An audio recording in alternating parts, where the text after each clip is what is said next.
ሰላም አድማጮች እንደምን ከርማችኋል? እንኳን ለጌታችን ለመድኃኒታችን ለኢየሱስ ክርስቶስ የትንሣኤ በዓል አደረሳችሁ አደረሰን። እንግዲህ በዛሬው የልዩ የበዓል ዝግጅታችን አንድ እንግዳ ጋብዘን ቆይታ አድርገናል። አብራችሁን እንድትቆዩ በአክብሮት ጋበዝናችሁ።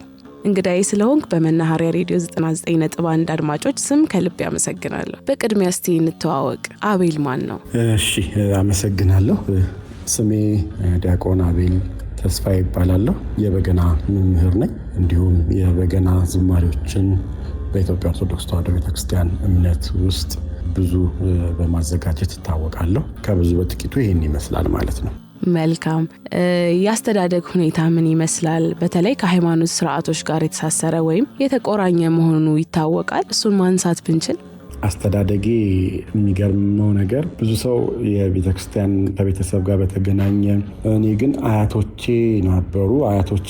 አገልጋዮች ነበሩ፣ ካህናት ነበሩና በእናቴም በአባቴም በኩል ያሉት እናትና አባቴ ግን ለመንፈሳዊ ሕይወት እውቀት ቢኖራቸውም መንፈሳዊያን ቢሆኑም የበለጠ ወደ ቤተክርስቲያን ወይም ደግሞ ቤተክርስቲያን ሄጄ እንዳገለግል የተለየ አስተዋጽኦ አያደርጉም ነበር እስከማስታውሰው ድረስ። በሚገርም ሁኔታ ግን በልጅነቴ አንድ ጓደኛዬ አለ።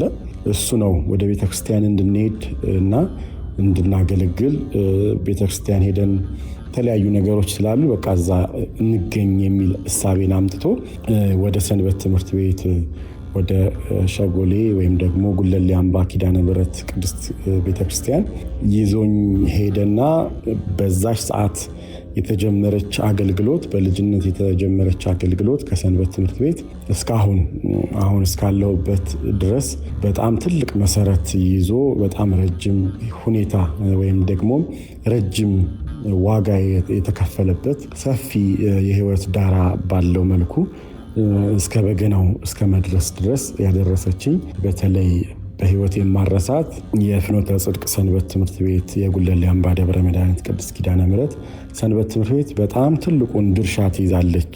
ምክንያቱም ባለማወቅ በልጅነት ብዙ ነገር አጥፍተንም ሳይገባንም በምንሄድበት ዘመን ታላላቆቻችን ስናጠፋ እየመከሩን መንገዱን እያሳዩን፣ በተለይ በነበረው በዛ በሰንበት ትምህርት ቤት አገልግሎት ብዙ ነገር አስታውሳለሁ። በጣም ከሚያስቸግሩ አገልጋዮች ወይም ደግሞ ከሚያስቸግሩ ተናናሽ አገልጋዮች መካከል በጣም ጥሩ ምግባር ያልነበረን፣ ግን እንዳጋጣሚ ሆኖ እግዚአብሔር መቼም ለኛ ለደካሞች የነበረውን እይታ ነው ያየንበት። ምክንያቱም እግዚአብሔር ዝቅ ያለውን ሰው ነበር የሚያየውና እንደው የትም ይደርሳል፣ እንደው በመንፈሳዊ ሕይወት እንኳን ጠንክሮ ይዘልቃል ተብሎ በማይታሰብ ሁኔታ ነበረ የኛ አገልግሎትና እግዚአብሔር ደግሞ በብዙ ሾሞ በብዙ ባርኮ እዚህ ድረስ አድርሶናልና እግዚአብሔር አሁንም የተመሰገነ ይሁን። ለወደፊቱም ደግሞ እግዚአብሔር የበለጠ የሚከብርበት አገልግሎት እንድናገለግል የእሱ ፈቃድ እንዲሆንልን እንጸልያለን ማለት ነው። አመሰግናለሁ ለዚህኛው ጥያቄ። መልካም። የጾም ወራትን በምን መልኩ አሳለፍካቸው? እሺ፣ ያው የጾም ወራት በጣም ግሩም ነበረ። እንደምናውቀው የአብይ ጾም ከስሙ እንደምንረዳው ያው አብይ ወይም ሰፊ ትልቅ ወይም ደግሞ ጾመ ሁዳዴ ሰፊ የሚለውን ስያሜ ይሰጠዋል። እንደምናውቀው አብይ ጾም 2 ወር ነው የሚጾመው። በዛን ወቅት በጣም ደስ የሚል ወቅት ነው የምናሳልፈው። በተለይ ከአምላካችን ጋር የምንገናኝበት ጊዜ ይሆናል። እንደገና ደግሞ በይበልጥ ደግሞ ከበገና ጋር በነበረን ሁኔታ የተሻለ የህይወት ቆይታ እናደርጋለን ማለት ነውና ከኔ አቅጣጫ ወይም ደግሞ በእኔ በኩል በገናን እየደረደርኩ እንዲሁም ደግሞ በየአድባራቱ የበገና ዝማሬዎችን በማሰማት እንዲሁም የተለያዩ የበገና ተማሪዎች ሲመረቁ እዛ ላይም በመገኘት ተማሪዎችን የማበረታቻ ነገር በመስጠት ምክርም በመስጠት እንዲሁም ደግሞ በማገልገል ነው ያሳለፍን ያለነውና በጣም የተባረክንበትና ጥሩ ጊዜ ያገኘንበት ወቅት ነበር ማለት ነው። እንግዲህ በገናን ስናስብ ያንተ ስም እንዲሁም ዝና ከፊት ይቀድማል። ምንጩን ማወቅ ይቻል ይሆን? አዎ፣ በገናን ስናስብ የሚገርመው ነገር ያው ስማችንን ሁሉ እስከ ማስቀየር ደረጃን የደረሰው ምንድነው የሆነው? ልክ በገና በምንደረድርበት ወቅት ከበገና ጋር በተገናኘንበት ጊዜ ይመስለኛልና በዛ ምክንያት መጠሪያ ስማችንን ኦልሞስት ወደ መቀየር ደረጃ ደረሰ። ያ የሆነበት ምክንያት ከቤተክርስቲያኑ አገልግሎት በተጨማሪ በይበልጥ ለበገናው አገልግሎት በጣም ሰፊ ነገር ሰጠን፣ ሰፊ ጊዜያችንን አበረከትንና በገና የሚለው ነገር ቅጽል ስማችን ሆነ። ለምሳሌ እኔ ብዙ ሰው እንደሚያውቀው አቤል በገና ነው የሚባለውና ሌሎች አቤሎችም አሉ።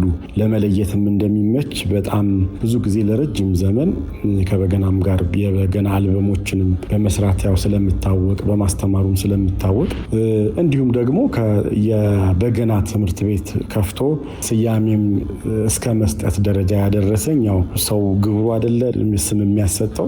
በዛ ምክንያት እኛም ያው አቤል በገና የሚለው ስያሜ እስኪያሰጠን ድረስ ኃይል ሆኖናል ማለት ነው። ምን ያህል አቅም እንዳለው በዚህ እንረዳለን ማለት ነው። በዛ ምክንያት ነው እንግዲህ ቅድም ስሜን ሳስተዋውቅ አቤል በገና ወይም ደግሞ አቤል ዘማሪ አቤል እንኳን አላልኩም። አቤል በገናን ብዙ ጊዜ ያስቀድመዋለሁና ያ የሆነበት ምክንያት ብዙ ሰዎች ብዙ አቤሎች አሉ።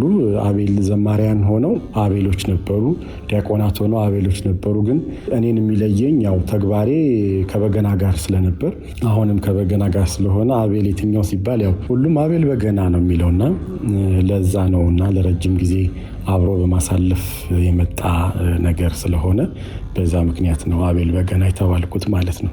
መልካም፣ እንግዲህ ወደ ቀጣዩ ጥያቄ ሳመራ በአሁኑ ሰዓት የበገና ትምህርት በማሳደግ ውስጥ የራስህን ትምህርት ተቋም በማቋቋም እንዲሁም ተተኪዎችን ማፍራት ላይ እየሰራክ መሆኑ ይታወቃል እና ሀሳቡ በምን መልኩ ተጠነሰሰ ወይም ተወለደ? መች ነው የተቋቋመውስ? እንግዲህ ይህንን ለማቋቋም ስታስብ አላማውስ ምን ነበረ? እስቲ ወደ ኋላ መለስ ብለን እንየው።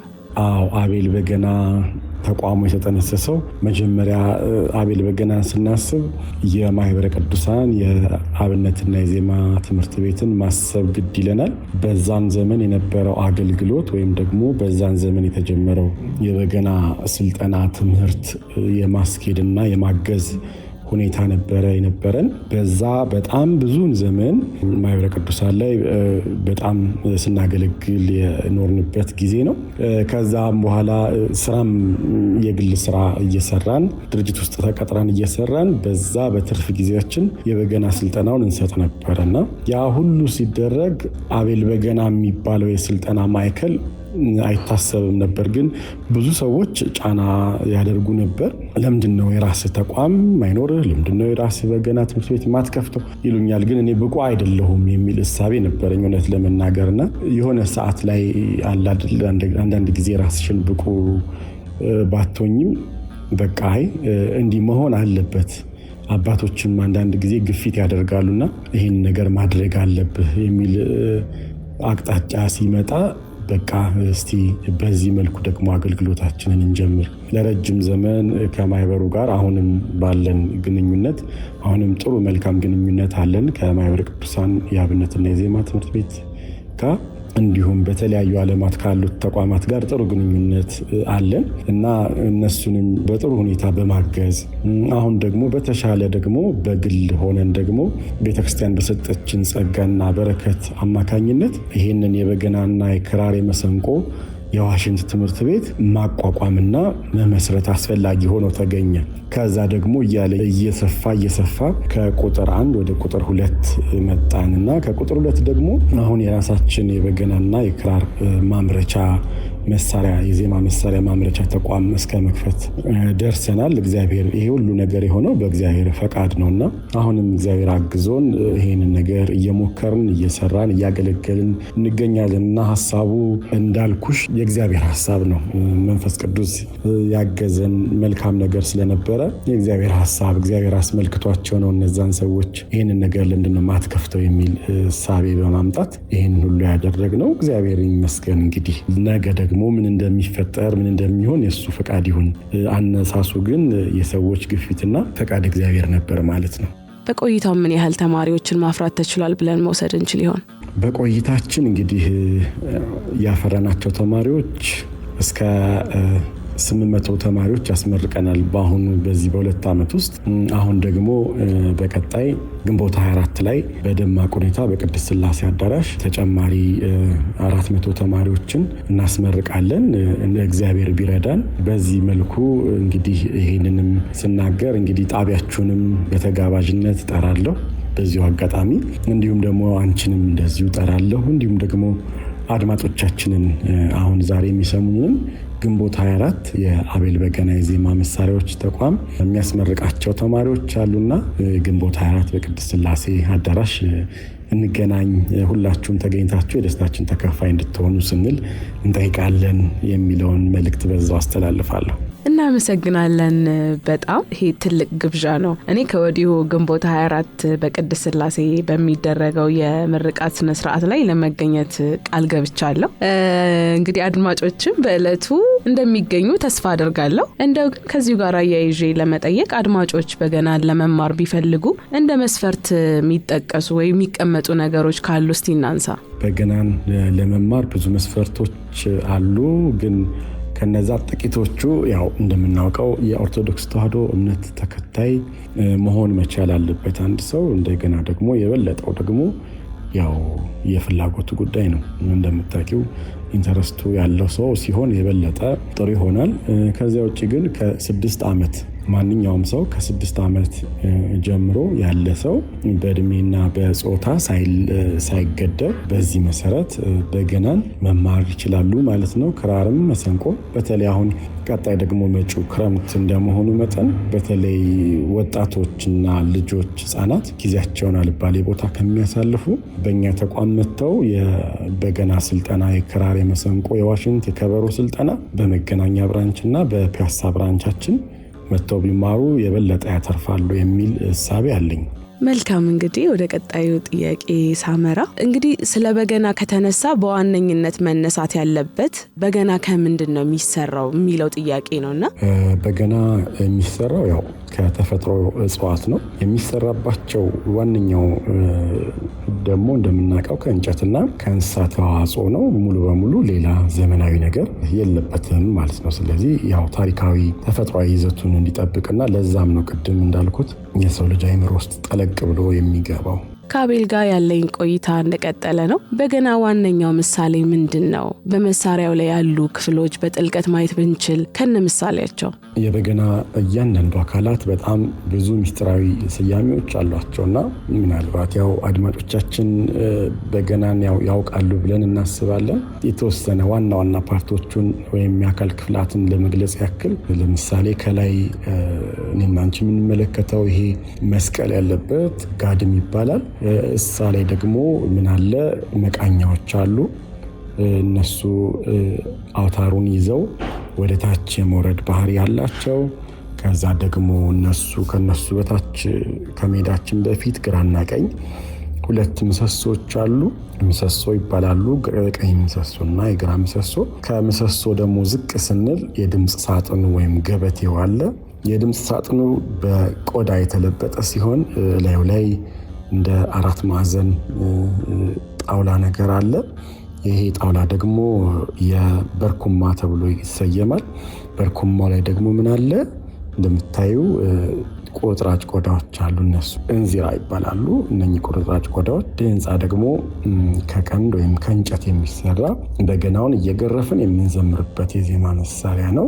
ከዚያ እያንዳንዱም ደግሞ ምሳሌነት አላቸው። እንደምናውቀው ከላይ የጋድም ብለን የሰየምነው የእግዚአብሔር አብ ምሳሌ ነው። ከታች ግራና ቀኝ ምሰሶ ብለን ያልናቸው የቅዱስ ሚካኤልና የቅዱስ ገብርኤል ምሳሌ ናቸው። አውታሮቹ ደግሞ ከበጋ እንጨት የሚሰሩት አውታሮች፣ እነኚህ አውታሮች ከ10ቱ ትእዛዛት ጋር ይገናኛሉ። የበርኩማውና የድምፅ ሳጥኑ ደግሞ ስንመለከት በርኩማው በሙሴ ተራራ ይመሰላል። የድምፅ ሳጥኑ ደግሞ በድንግል ማርያም በቅድስናዋ በድንግልናዋ ይመሰላል ማለት ነው። ከብዙ በጥቂቱ የበገና ምሳሌዎች ይህን ይመስላል። በጣም ጥሩ። እንግዲህ አቤል በገና ከሌሎች መሳሪያዎች ወይም ቤተክርስቲያን ከምትጠቀምባቸው እንደ ዋሽንት፣ ከበሮ ያሉ መሳሪያዎች እንዳሏት ይታወቃልና በገና ከነዚህ መሳሪያዎች ምን ለየት ያደርገዋል? ቤተክርስቲያን ከምትጠቀምባቸው እንደ ዋሽንት፣ እንደ ከበሮ፣ እንደ ሌሎቹ መሳሪያዎች ጋር እንዳሉ ይታወቃል። ያው ግን የተለየ የሚያደርገው ነገር ምንድነው? በገና በጣም የተረጋጋና ለሳቅ ለፈገግታ እንዲሁም ደግሞ ለሞቅታ የማይሆን የዜማ መሳሪያ ነው። ያንን ስንል ልክ እንደ ሜዲቴሽን ወይም ደግሞ የማረጋጋት አሁን ቅድም በገና ስደረድር እንደሰማሽው በጣም የሆነ የመመሰጥ የማረጋጋት እንዲሁም ደግሞ ሐሳብን ሰከን የማድረግ ባህሪ ያለው ከዚህ ጋር ተያይዞ ደግሞ ያው የአእምሮ ሰላምን የመስጠት ሁኔታውም እንዳለ ሆኖ ማለት ነው። ስለዚህ የተረጋጋና በቮሊዩም ወይም ደግሞ በድምፅ መጠነኛ የሆነ የሚመስል ግን አእምሮ ውስጥ ግን ደግሞ ዘልቆ የመግባት ከፍተኛ አቅም ያለው የዜማ መሳሪያ ነው ማለት ነው። ስለዚህ ሌሎቹን ዜማ መሳሪያዎች ስናይ በጣም ክራርም መሰንቆም በጣም ከሩቅ ይሰማሉ። በገና ግን ከሩቅ አይሰማም። ግን የሰው ልጅ አእምሮ ግን ቶሎ ካች ያደርገዋል ወይም ደግሞ ይነካዋል ማለት ነው። ሜዲቴት የማድረግ ባህሪ አለው ማለት ነው። ስለዚህ በዛ ምክንያት በገናን ከሌሎች መሳሪያዎች በዚህ መንገድ በፈውስ አገልግሎቱ እና በሜዲቴሽን ስራው የተሻለ ያደርገዋል ማለት ነው። እንግዲህ በገናን ስናነሳ አብረን ኦርቶዶክስ ተዋሕዶ ቤተክርስቲያንን እናነሳለን እና የተለየ ቁርኝታቸው ትስስራቸው ምን ይመስላል? ያው በገና መጽሐፍ ቅዱሳዊ ነው። ቅዱስ ዳዊት ከኛ እምነት ጋር እንዴት አገናኘው የሚለውን ነገር ስናይ ቅዱስ ዳዊት በገናን ይደረድር ስለነበረ እንዲሁም ደግሞ በገና በመጽሐፍ ቅዱስ በአለቃ ይደረደር እንደነበረ በጣም ብዙ ቦታዎች ተጠቅሷል። እንዲሁም ደግሞ በዓለመ መላእክት ይደረደር እንደነበረ እየተጠቀሰ ብዙ ቦታ ስላለ በዛ ምክንያት ያው በገና ኦርቶዶክሳዊ ነው ፕላስ መጽሐፍ ቅዱሳዊ ነው ማለት ነውና ይሄ ደግሞ ይሄንን ስንል ያው የሀገርን እምነት ማስቀጠል ነው። በተጨማሪም ደግሞ የሀገርን ባህል ማሳደግም ጭምር በሚለው እናየዋለንና በተጨማሪም ስለ በገናና ኦርቶዶክስ ያላቸውን አንድ ልዩ ታሪክ ላስታውስ። በተለይ ኢትዮጵያ ውስጥ እንዴት ገባ የሚለውን ነገር ስናስብ ከታቦተ ጽዮን አመጣጥ ጋር ይገናኛል ማለት ነው። ታቦተ ጽዮንን ለማጀብ በነበረው ሴናሪዮ የተለያዩ ነገሮች አብረው ንዋያት ገብተዋል ኢትዮጵያ ውስጥና ከነዛ ውስጥ አንዱ ያው በገና፣ መለከት፣ እምቢልታ ነው ማለት ነው። ስለዚህ ታቦተ ጽዮንን አጅቦ የመጣ ትልቅ መሳሪያችን ነው ማለት ነው። እንግዲህ ከዲያቆን አቤል ተስፋዬ ጋር ወይም አቤል በገና ጋር ስለ በገና ብዙ ነገር አንስተን ተጨዋወትን። ህዝበ ክርስቲያኑ በተለይም በዚህ ወቅት በገናን የማዳመጥ ባህሉ በእጅጉ የተሳሰረ ስለመሆኑ ይገለጻልና በተለይም ውስጣዊ ግጥሙ በውስጡ የያዛቸው መልእክቶች ምን ይመስላሉ? እንዴት ይገለጻሉ?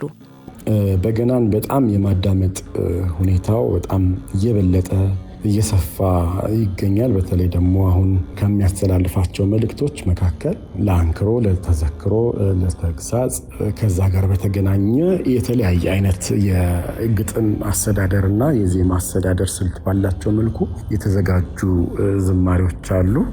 ስለዚህ እነዛ መልእክቶቹ በጣም ብዙ መልእክት ስላላቸው የተለዩ ዝማሬዎች አሉና በዛ ብዙ እንዲባረኩ፣ ብዙ እንዲማሩ፣ ብዙ እንዲጽናኑ የሚያደርጉ ናቸውና እነሱን ጋብዛለሁ። መልካም ጊዜ። በጣም ከልብ ነው የማመሰግነው። እናንተም እዚህ ጣቢያችሁ ድረስ ጋብዛችሁኝ ይህን ኢንተርቪው እንዳደርግ ስለጋበዛችሁኝ ከልብ ነው የማመሰግነው። እግዚአብሔር ይስጥልኝ። እንዲሁም ለአንቺም ለእህቴ ከልብ ነው የማመሰግነው። ለአድማጮቻችን መልካም ቆይታ እንዲሆን እኔም ተመኝቻለሁኝ። አንተም አድማጮችን አክብረህ እዚህ ስቱዲዮ ድረስ መጥተህ እንግዳይ ስለሆን ከልብ አመሰግናለሁ። እግዚአብሔር ያክብርልኝ።